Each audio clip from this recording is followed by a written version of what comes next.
In an exceedingly rare development, Republicans say they're open to at least a discussion with Democrats about gun control, or at least one gun control measure.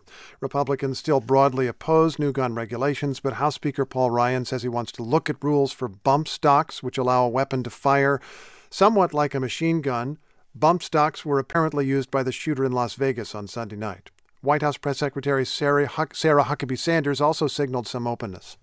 We know that both members of both parties in multiple organizations are planning to take a look at bump stocks and related devices. We certainly welcome that, would like to be part of that conversation. Well, let's continue that conversation with Representative Tom Cole, Republican of Oklahoma, who's on the line from Washington, D.C. Congressman, good morning once again. Hey, Steve. Good to be with you. What makes this an item that Republicans are willing to regulate? I think it's very obviously a device which most of us knew nothing about until the awful tragedy in Nevada, that takes a legal, product or legal weapon and makes it effectively an illegal weapon. Now, automatic weapons have been illegal in this country since the 1930s. So I think people understand that immediately. They obviously see the horror of what happened, and they're, I think, mostly prepared to act on it. I wonder if, though you can say that this is enough. You're correct that there have been restrictions on automatic weapons since the 1930s, but if you can't get a bump stock, you can still get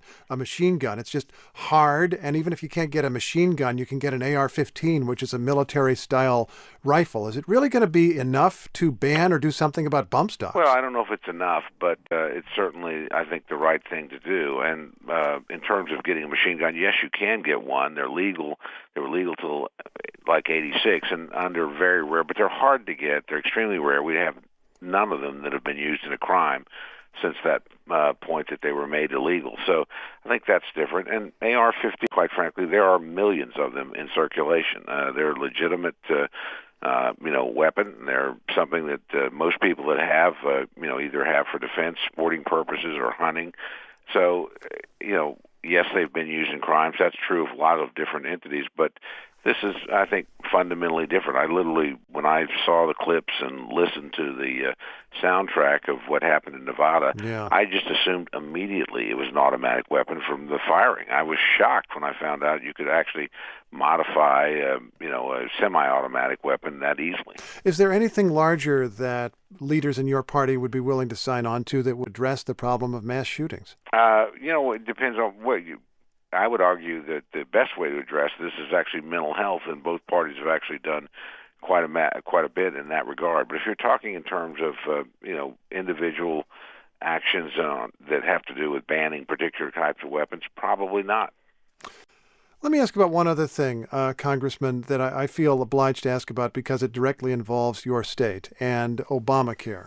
The Washington Post reports that the state of Iowa is one of the states seeking flexibility to improve its insurance markets under Obamacare and hopefully lower premiums. They wanted flexibility to fix their insurance markets.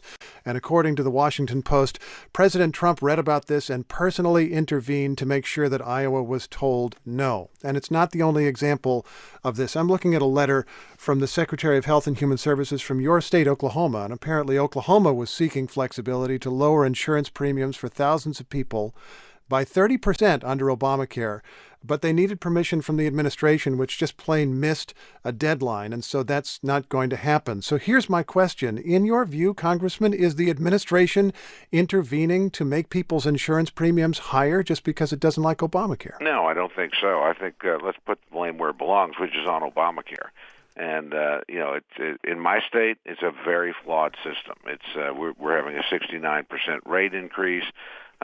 We don't get coverage because we're a non-Medicaid expansion state that other states receive. So, look, I think the law is fundamentally flawed, and so I think that's where I would put the responsibility. Well, let's even accept that premise. Nevertheless, there are ways to fix it. Apparently, according to your state Secretary of Health and Human Services, Terry Klein, they'd worked out a way to lower premiums by 30% for 130,000 people, and the administration didn't get back to them. Doesn't that indicate that the president would rather people pay higher premiums and suffer until Obamacare is repealed, which is something he's publicly said he wants to do? Well, I don't think that's the case where the president's concerned. I don't know what happened in this particular instance. I know Dr. Klein is actually a terrific official, honestly. But, I think this is something that the law is fundamentally flawed. We need to change it legislatively, not count on the administration to do it bureaucratically. Should the administration make the bureaucratic fixes that apparently are available? In my opinion, yes. Should that be done even for Oklahoma, in this case where the administration... Of course, should be done for every state. But, again, I think a lot of these things are much harder to do bureaucratically than they should be, and legislation's the appropriate answer.